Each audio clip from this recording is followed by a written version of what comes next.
Legend of Total here, and today we've got a very strange video. It's definitely not a disaster battle, despite the battle results saying decisive defeat, and I don't think this really qualifies for a rating your Doomstack video. This video here is really just an information video for you guys on just how absurd you can do things with this game. So we've got Scarbrand the Exile with a hero army that none of these heroes actually belong to Khorne. And so he's managed to steal them. So I've got a lot of explaining on how he's done this, and also what's the point in doing this. And we're going to test it up against the Sentinels, which is an endgame crisis here.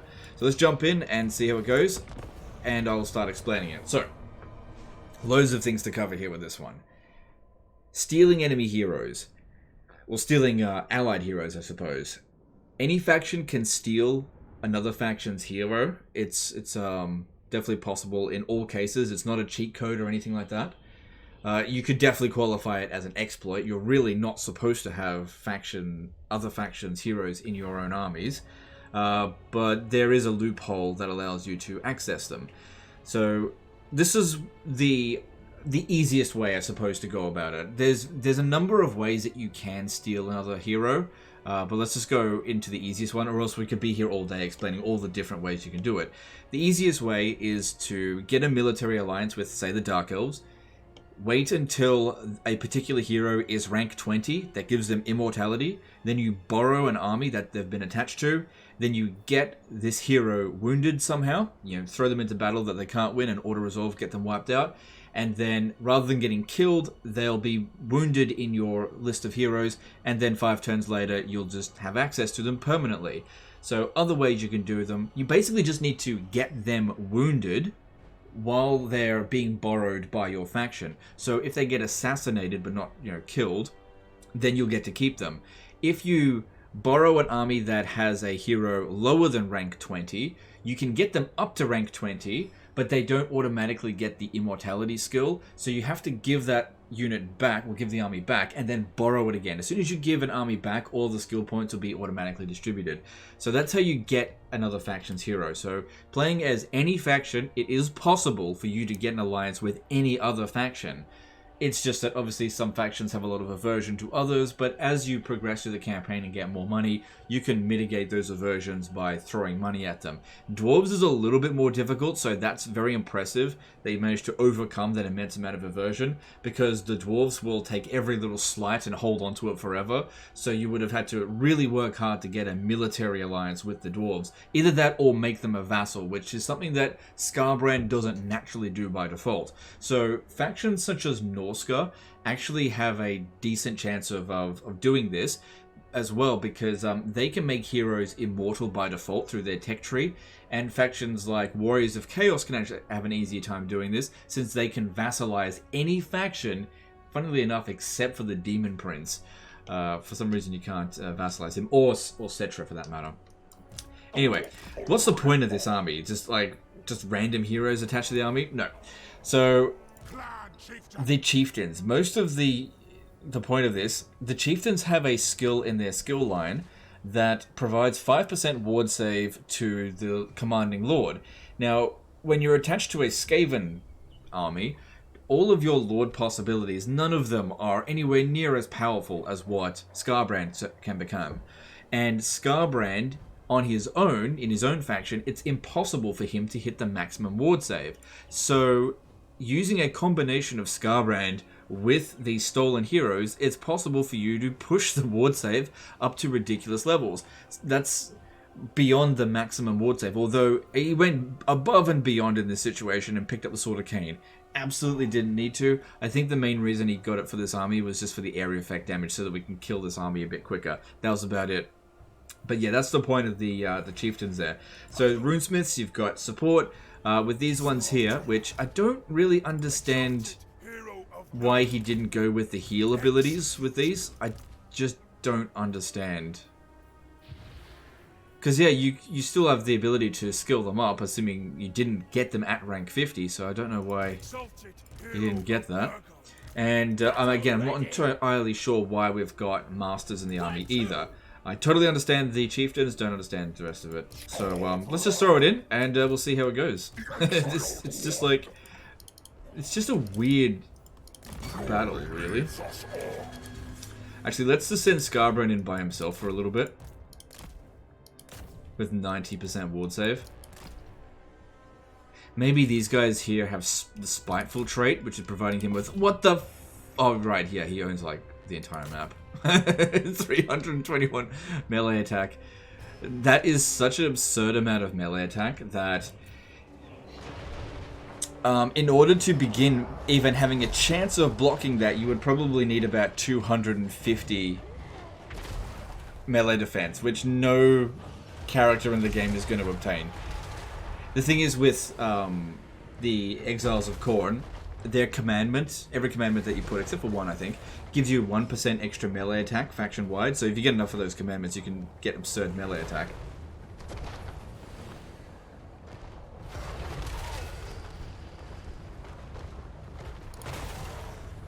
Yeah, just ridiculously nuts. I don't think I'll have Scarbrand do the whole thing by himself, but...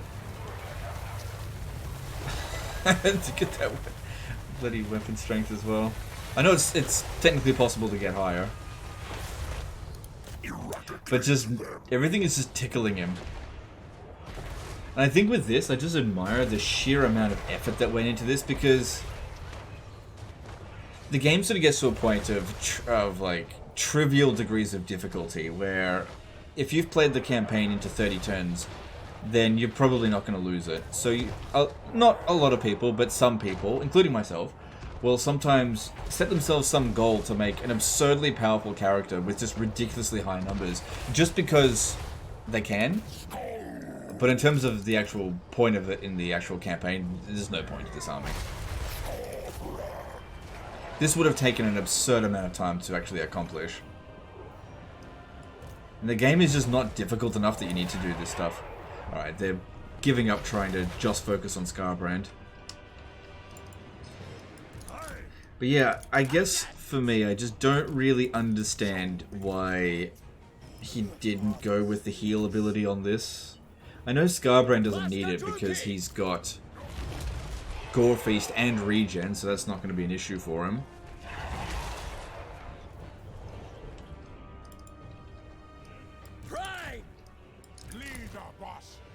I wonder if these guys here have access to their mount, the Bonebreaker mount. In this sort of situation here, I think being on foot is fine. And again, I'm just not sure why we've got these masters. Like, I would have thought, if you're going to go to this much effort, get yourself a healer. Hero Doomstacks, to get the most out of them, you really want to get a healer, and we don't have one.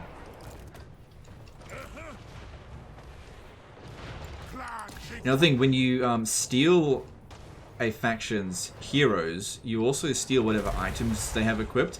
So it's also possible for you, for example, to steal a hero from the High Elves that has a Diamond Guardian Phoenix.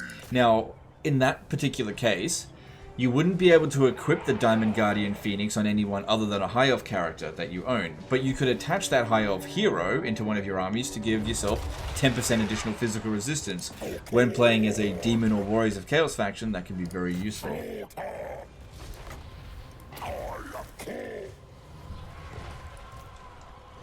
So these guys here are really good. Took him down like it was nothing. Relentless. Ready. But yeah, make no mistake, this is not something that you should aspire to in order to win your campaigns. This is something that you do after you have well and truly beaten the campaign, but you still just don't want to, like, give it up. You want to keep playing it. This is like endgame, endgame, endgame stuff. After you've already won everything, this is what you do. If you want. That's really important to distinguish here. You don't have to do this stuff at all. The game is personal choice. That's all there is. Oh yeah, they're ridiculous melee attacks on all of them. Yeah, if the Exiles of Khorne manage to capture enough territory, their melee attack just goes through the roof. All of their units become not unkillable, but absolute killing machines. Master Druki! Oh, they've all got regen. So he must have also got the, I didn't actually look at that. He must have the curse of cannibalism. So yeah, he doesn't actually need a healer in the army. This is a bit redundant now. Look at this. He doesn't even have the spell for the Sword of Corn. This is like really super late campaign, I think. Like every hero is level 50. No, he's not using the runes. Do I need to really? Yes, extra 24 melee attack, very useful right now. Guess I could use Rune of Wrath and Ruin.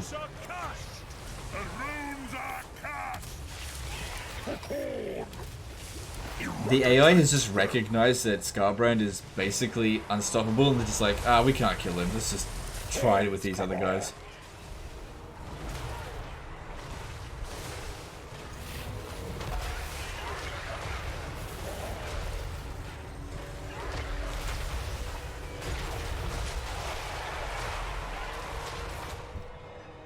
And the funny thing here is that even though an immense amount of effort has gone down here, I don't think this is the best combination you could potentially make. I definitely do like the idea of creating a whole bunch of chieftains together to make your legendary lords, which otherwise couldn't become essentially unstoppable due to not having enough ward save. I do like that idea. But we've also got no spellcaster in the army, which, playing as Khorne, makes sense thematically. But it takes it a while to kill everyone, that's the problem. With any of your Doomstacks, you don't want the battle to last 40 minutes. That's really important. Otherwise you just get bored. And that's why he picked up the Sword of Cain, I get that. These guys here, it takes too long to cast Rune of Wrath and Ruin, doesn't do that much damage. Spellcasters just help to get rid of the chaff.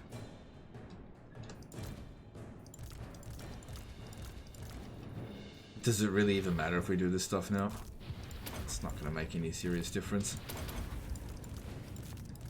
Does any of this matter? Nah.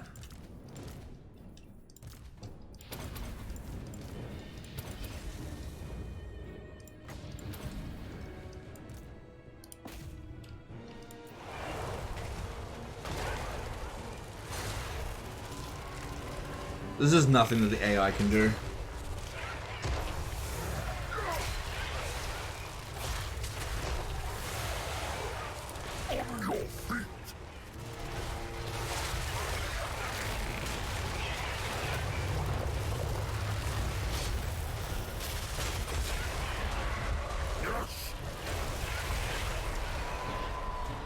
I don't think I've ever seen so much melee attack on a character. Because I think in the save file here, he's actually conquered pretty much the entire world.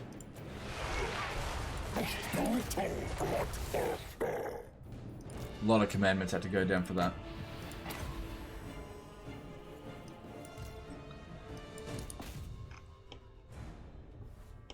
Alright, just seeing about enemy reinforcements. I think the army losses will be triggered fairly soon because all of their forces have now entered the battlefield. We haven't lost any of our balance of power. They're not doing anything to us at all. So if Scarbrand can just take out the highest value units, especially single entities, that'll be good. Help speed this up, because I think we got the gist of it.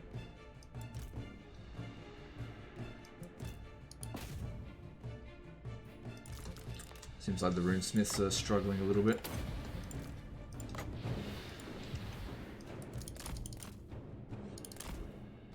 But yeah, getting heroes that provide like a generic benefit to the entire army, that'd be very good. So traits can definitely help, but the AI doesn't trait farm in the same way that a player might. I'm not saying that they do, but you're not going to be able to guarantee 3 spiteful masters. So I actually have no idea if these are spiteful or not.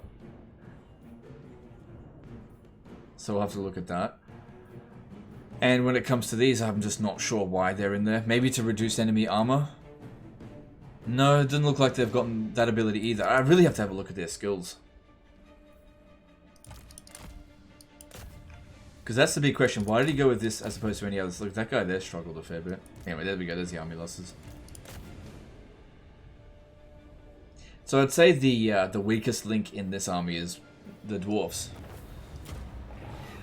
Let's just say they fall a little bit short of the rest of the heroes. Although they did get more kills because of the Rune of Wrath and Ruin. Although the Exalted Heroes of Nurgle, I find them to be very good at killing large numbers of units. Although they're on horseback, not in chariot. They kill a lot more on the chariot, but they also take more damage. But yeah, I want to go in and have a bit of a look as to try to understand why these are in here. Maybe the trait is doing it.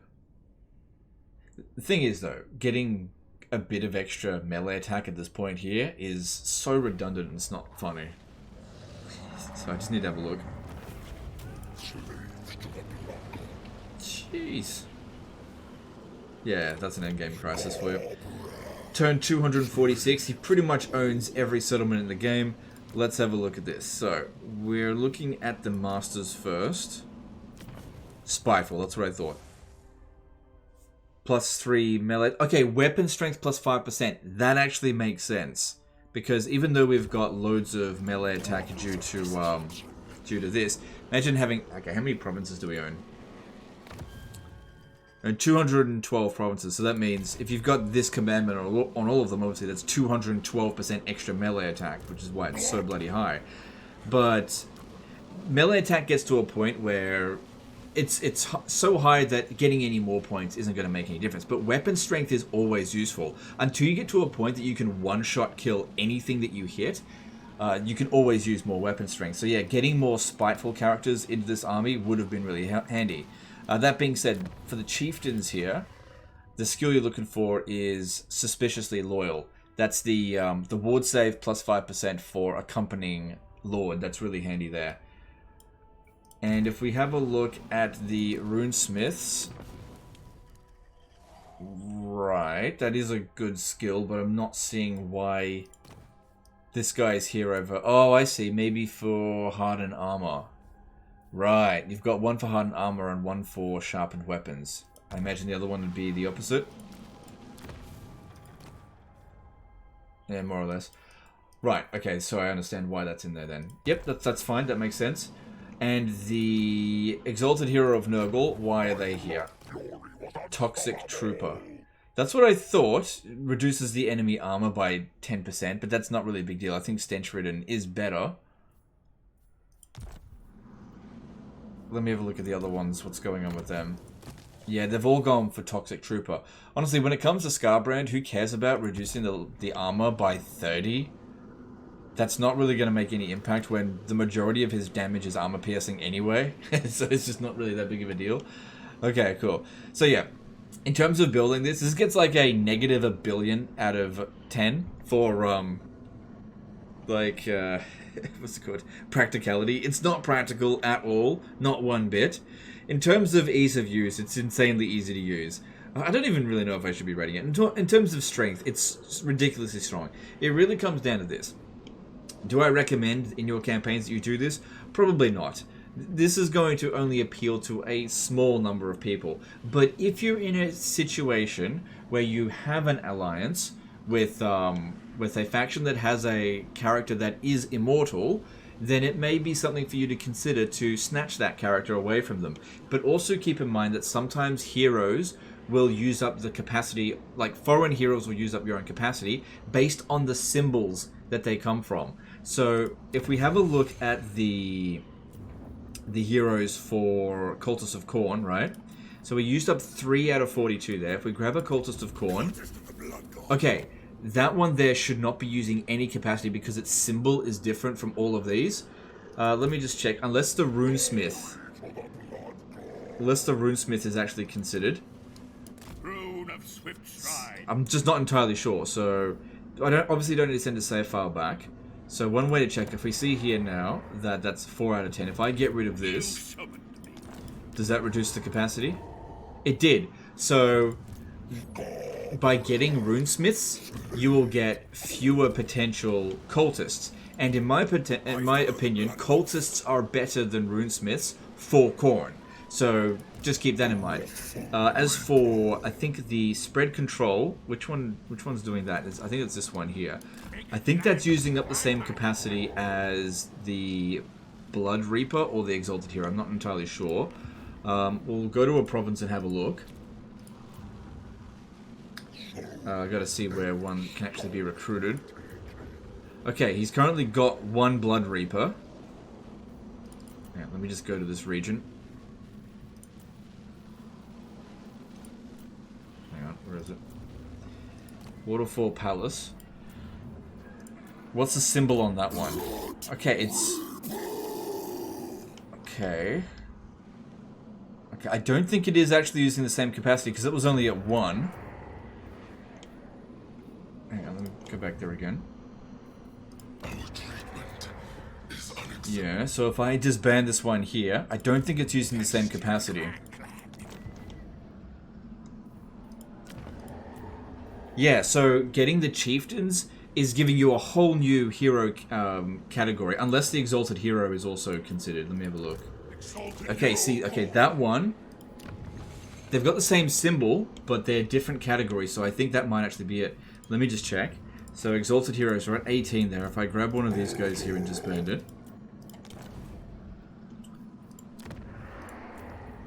Yeah, okay, so they're actually using up the Exalted Hero capacity there.